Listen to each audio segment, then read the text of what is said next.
Mic check 1, 2. Right mic. Hey, how you doing? Yeah. Hey, how you guys doing? It's your boy Jive English, man. This is English Lit 101, man. And I want you guys to hang out with me, man. We're gonna have a little bit of fun, man. Just a quick little Mike Tyson pre-fight analysis and a concept that I have been batting around is desire versus discipline, discipline versus desire. If you are in the chat, if you are hanging out with me, please like, share, subscribe to Clicked Up. We got a lot of stuff going on, man, so I definitely want everybody in the building to have a little fun, man. Tonight, right now, if you are paying attention, oh my gosh, Mike Tyson is going to roll back the hands of time and fight a man 30 years his junior. Whew, it's crazy work. But Mike Tyson has put in an amazing amount of personal perseverance, work, labor, sweat, tears, blood, and has just done everything to it looked like he brought 86 back, man. That's amazing, right? The amount of discipline that he put himself under in order to make this an amazing fight. Nothing can be more amazing than a man who is driven. Man, with that being said, man, I have some analysis. I have an idea. I have a concept. I have a belief system, if you will, around what is going to happen and what we're going to see. I'm not going to be live too long because I really, truly want to get home and watch it. I want to watch it, man. There are a lot of there's a lot of lead up. There's a lot of fight card. There's a lot on the fight card tonight. There are a lot of people who are going to be able to be seen on the world stage because of this fight, man. And I think Mike Tyson did an amazing thing by creating a platform that has so many people available to it. So please, again, like, share, subscribe, man. This is going to be dope. Crazy work is going to be happening here. My analysis is this, man. Just days before the fight, what was going to be the rules of the game were given, and they were adjusted. And we were told they were adjusted for this fight specifically, and we were told that it was done so because of Mike Tyson's advanced age. Right? That's what we were told. We were told Mike Tyson's advanced age is the concern of the governing bodies, and they really want to make sure that he is his health overall is protected. And I don't know if I believe that. I don't know if I believe they're so concerned about Mike Tyson that they're like, maybe we should adjust some of these rules to help an aging man fight. I don't know if I believe that, but I know what I do believe. I do believe they are afraid that Mike Tyson can carry this young man out into deep waters and hurt him in a way that he can't necessarily recover from. That's what I believe. I believe they know that this young man is still a novice, but he's exciting. And because he's exciting, he's generating income. He's generating revenue. He's generating ad sales. You know what I'm saying? Why in the world would I let some old man mess up my cash flow? I wouldn't. So this is what I would do. I want to let my young bulls survive long enough that even if he loses, he can still come back from this. That's what I believe. I believe that full and wholeheartedly. I truly believe wholeheartedly that he definitely has higher interests that are invested in the longevity. This is a content creator. This is a YouTuber who has picked up the gloves and has pretty much and has pretty much garnered attention around playing with a lot of American tropes, ageism, racism, classism, and now he's a very rich young white male who is going to use, this is the attempt to use this black male to create validity for his white, for the lack of a better term, supremacy. And they're playing to that.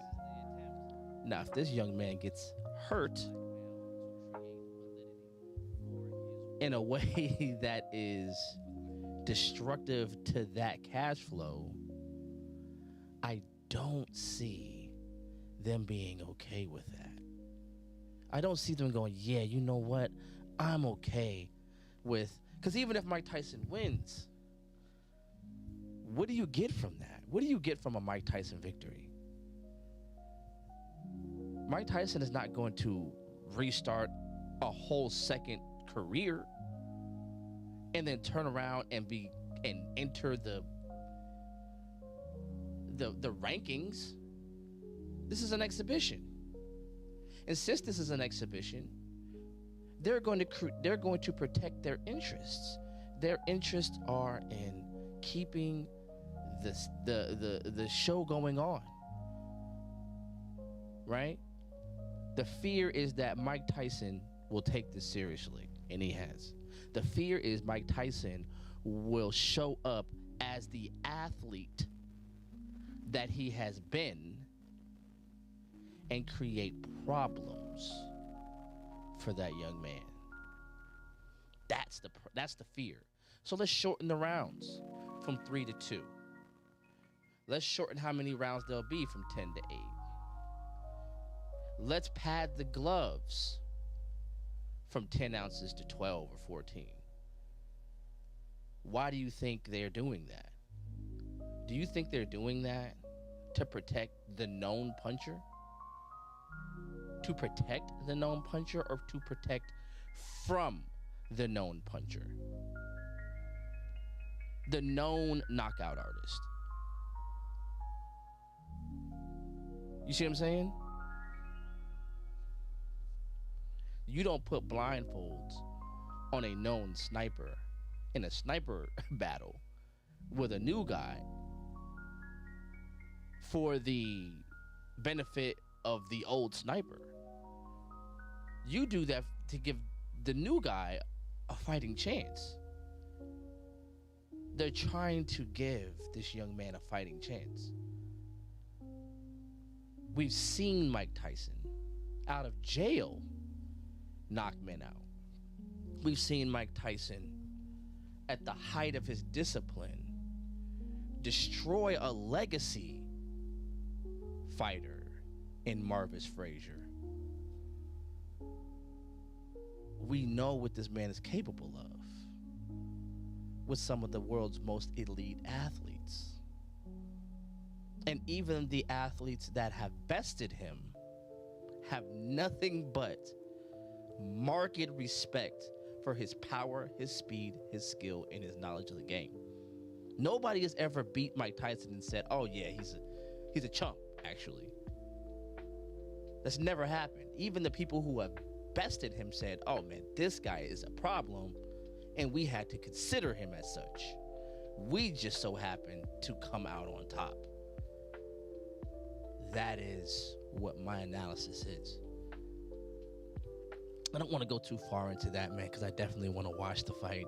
I might go live at the house, and then we could talk about it from there, man. If you are watching right now, man, you are watching English Lit 101 with your boy Jive English, and we are in the Clicked Up studio. I'm just in here vibing.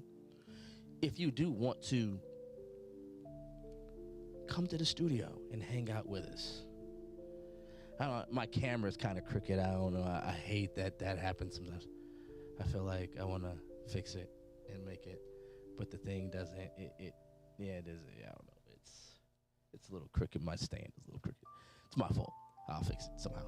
So yeah, no. So this is the Clicked Up Studio, man. We're in the house, man. If you do want to come by and visit, and if you want to come by and understand what we are doing here in Clicked Up Studio, and you want to start your podcast journey somewhere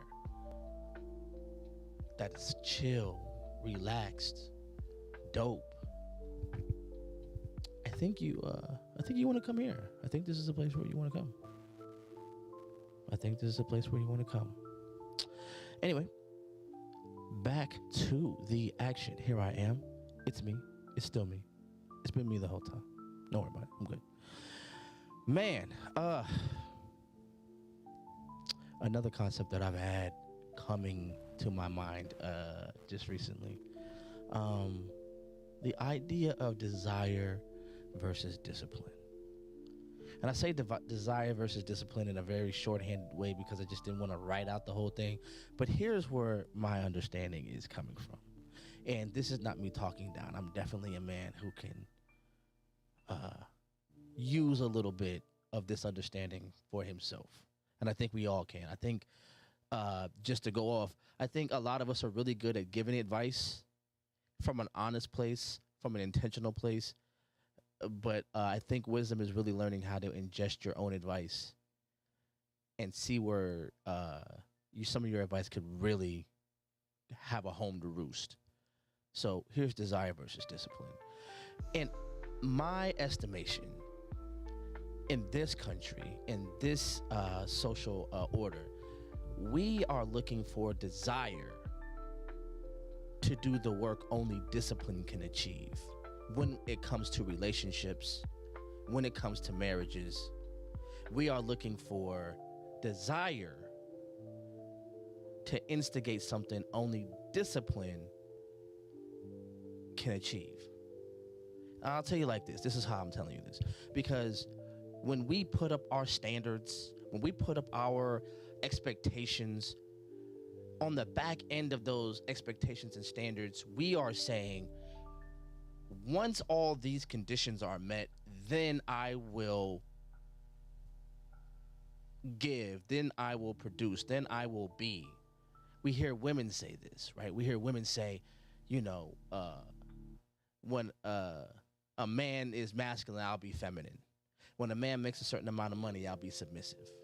When a man does this, when a man exhibits all of these attractive features and initiates her desire, then she's saying, I will self-discipline myself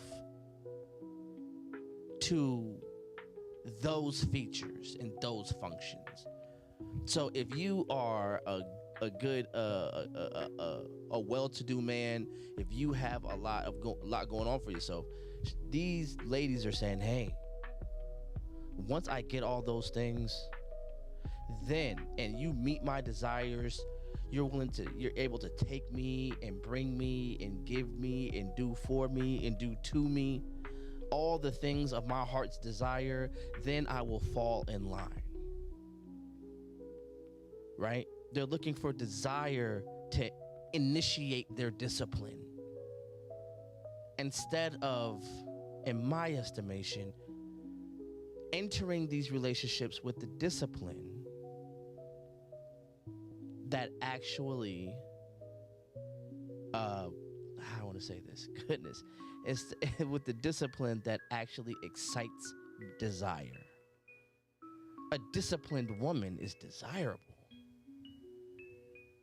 That's not necessarily the same backwards. A desirable woman is not necessarily disciplined, especially in this culture. Ladies, hold on. It's not just about y'all. Men are the same way. Or when a woman is sexually this, when she's socially this, body count some junk, when she dresses like this or she's shaped like that, and her body type and her BMI. Guys are in the BMI like in a way that is hilarious, but oh, she's got to have a certain, body mass index. She's got to have a certain amount of fat that she can and can't have, and it's got to be in certain places, and it's got to da da da da da, and whatever. And then they say, well, once you meet my desires sexually and home economically, I guess you could say it like that, then once those desires are excited, then I will discipline myself to the protection and provision that it takes to keep a family together. But in both cases, neither one of these parties are entering into this arena with any prior discipline. It's almost like saying, once you put me in UFC, once you put me in the ring, then I'll learn jujitsu. Then I'll learn grappling. And you're like, by the time you get into the ring, it's a little too late. You should have did that before you got here. Because getting in the ring, the premise is that you have disciplined yourself to get here. We're not disciplining ourselves for the arenas that we're asking to perform in. We just desire the crowd.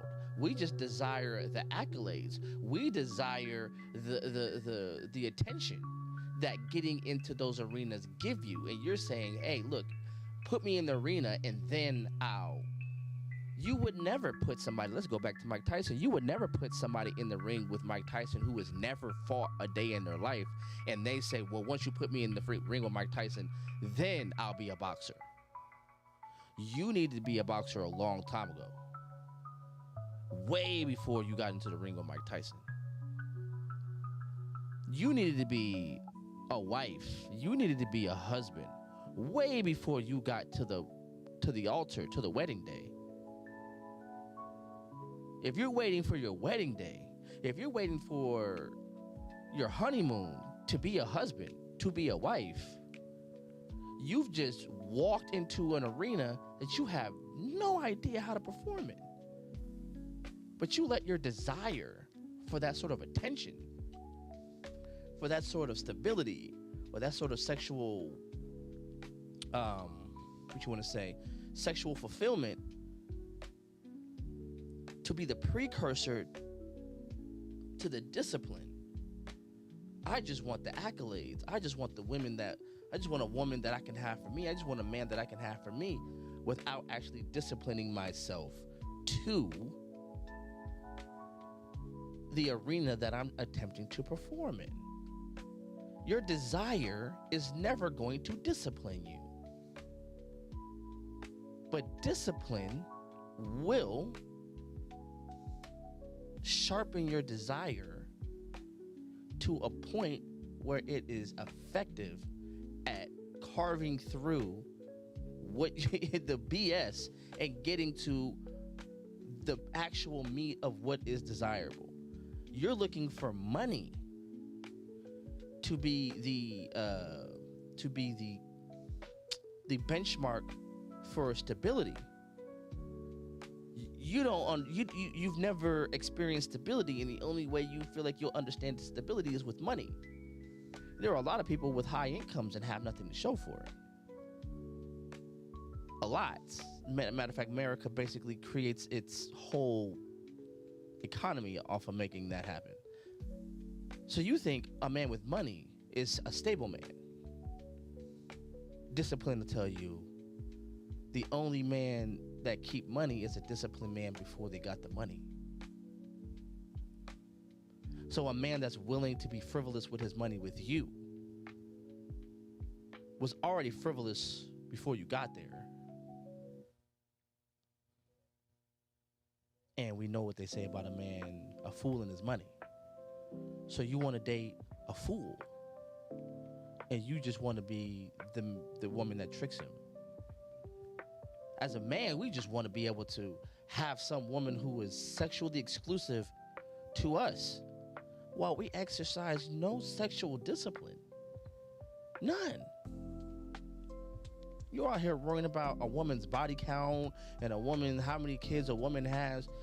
None of these men have equated who you need to be as a disciplined adult male to even jump into the arena of a woman who has the level of self-discipline to keep her sexual proclivities to a low, and what she would expect a disciplined man to be able to produce in order to have access to something that is that exclusive. You have no idea. You haven't disciplined yourself. Any woman that said yes you was with. A lot of these women whose body counts you are just ridiculing them for, a lot of these women have you in their numbers. A lot of these women have you in their numbers while you're sitting here talking about how women got all these body counts. You're number 56. You're number 13. You're number 35. So while you're sitting over here dogging her out, you're in the files. Just like a lot of these people would talk about how horrible Jeffrey Epstein is, a lot of them are in his dossier, in his black book, sitting here trying to play holier art than thou. Weren't you there? A lot of us men are seeking out these women with low thresholds for sexual activity, and then turn around, wash your dick off, and then turn around and go, I can't believe these women are out here sleeping with all these men like that. You're the men.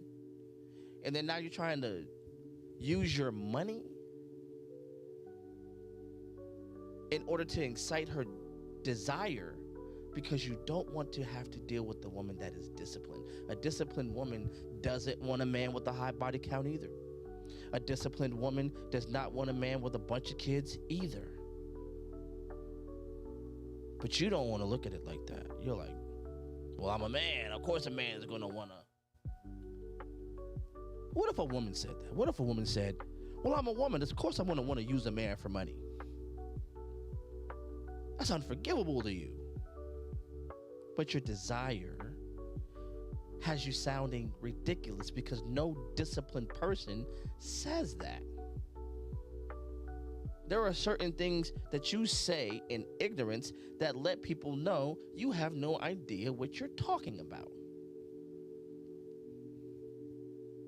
There are certain things you say from an undisciplined stance, because a lot of these very, very well-defended stances on sex, on submissiveness, on protection and provision come from the most undisciplined conversation points you could ever have.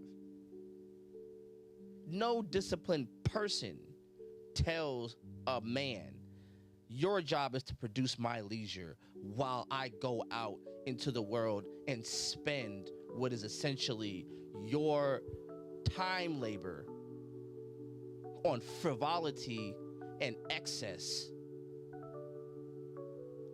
and relegate you to the labor of producing it. No person who actually is disciplined and wife, disciplined in family, says anything like that. This is why the people who have amazingly long relationships aren't in these conversations, because they're too busy, they're too disciplined to listen to the ridiculousness that desire demands. Same thing with men. There is no way. Disciplined men don't listen to undisciplined men when it comes to marriage. Because here you are making these wild demands of a whole human woman that you are meant to protect. A disciplined man would never agree to the ideas that these undisciplined men, these very, very, very protected stances that these undisciplined men have about a woman's place. Shit sounds like 1932. Y'all, a lot of y'all sound like y'all don't want these women to even have bank accounts. Y'all don't want these women to have bank accounts. Y'all don't want these women to have access to health care. We actually are living in a country. I get it. But we're living in a country where men, in exclusion to a woman's input, are making decisions on a woman's bodily autonomy. That doesn't bother you. Because you're not disciplined. Any disciplined husband wants his wife to have the most robust health care available.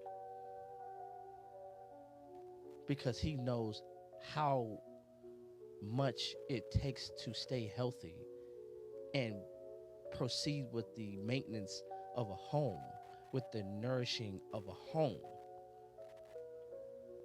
with continuing her own career. There's a lot of things. If you're not willing to let those things be true, for her, you're robbing her of her ability to exercise her discipline properly, because she has to go to these hospitals. Discipline starts with the self, right? If she can't exercise her bodily discipline, how is she going to show up for you in a way that is meaningful with longevity? It's not going to happen. But you want your desire. All you know is you want your desires met. That's all you want. I just want my desires met. Who I intend to be to meet those desires it's not even a conversation to have. It doesn't matter how many kids I do or don't have. I demand a partner that da da da da da da da. It doesn't matter how many failed relationships I've been in. I demand a partner that da da da da da da da da. It doesn't matter if I don't do A, B, C, D, or E. All that matters is I have standards, I have expectations, and if you want access to me, you have to meet them. And all of these things have to do with desires being met. And you're trying to say that your desires are fundamental groundwork to how our relationship works. And let me be honest with you. Let me be quite frank with you. Desires do matter. Nobody's asking you to enter in a marriage like it is a soulless business contract. But what I am saying is, if you are going to be in a relationship with somebody, brass tacks, there has to be discipline involved, so the business of your family can be so seamless you can get to the desires. Once you've disciplined yourself properly, then yes, we can have this conversation around desire and what we would like to do once we've done what we're supposed to do and we've created a surplus in time, in equity, in trust, in faith, in finances. Then we can start dealing in the desire. But you're using the equity it takes to exercise discipline, you're spending that on meet your desires. I'm not saying you as if, like, again, I definitely want to ingest some of this understanding for myself. Y'all cats is, oh, y'all are not about to get me. Stop that. Stop that. See, y'all be trying to, I don't know what that was, but they tried to get me and demonetize me. Yo, they tried to get me. Hold on. Let's see what we've got. Hey, all right, cool. All right. Yeah, man. It is just an amazing events that are happening right here. And I just want you guys to know that it is important that you do not use desire where discipline belongs. If you want the things you want, you discipline yourself to achieve them. Having a loving family, having an amazing home is an achievement that discipline produces, not desire. Desire does not produce a happy family. Desire does not produce a faithful wife. Desire does not produce a faithful husband. Desire does not produce financial liberation, financial stability, financial savings. It's these things to be the things that people are worried about the most. It doesn't secure, desire doesn't secure a faithful spouse, an honest spouse. Faithfulness doesn't do that. You know what does? Discipline. When a woman knows that you are disciplined to the relationship, she's a different woman. When a man knows you are disciplined to this relationship, you have a different man. You have a different husband. Discipline yourself to your desires. You want to win. If your desire is to win the NBA championship, you have to discipline yourself to that of a basketball players, because basketball players win the NBA championship. If you want to have an amazing husband, then you need to discipline yourself to that of an amazing wife, because those are the people who have amazing husbands, and vice versa, right? Ah, my God. Well, it's 9 o'clock, man. I had a bunch of fun chatting with y'all. It's been about 30 minutes, man. I have a lot of fun talking with you guys, man. This is English Lit 101 here in Cliqu'd Studios. I had a bunch of fun. I always have a bunch of fun talking with you guys. If you like anything I said, man, please hit me up in the chat. Like, share, subscribe, say and do all the dope things that all the dope people say and do. I want to just see if there's anybody in the chat. Oh, hey, I didn't see you in there. Having a bunch of fun in the chat, man. For anybody who is with me, man, please, our attempt is to grow this channel, to grow visibility for some of the amazing content creators that are going to be in this building. We are in Cliqu'd Studio. One more time. Let me let y'all see what we're working with. Let me show you what we're working with, man. That's an amazing, very, very intimate studio.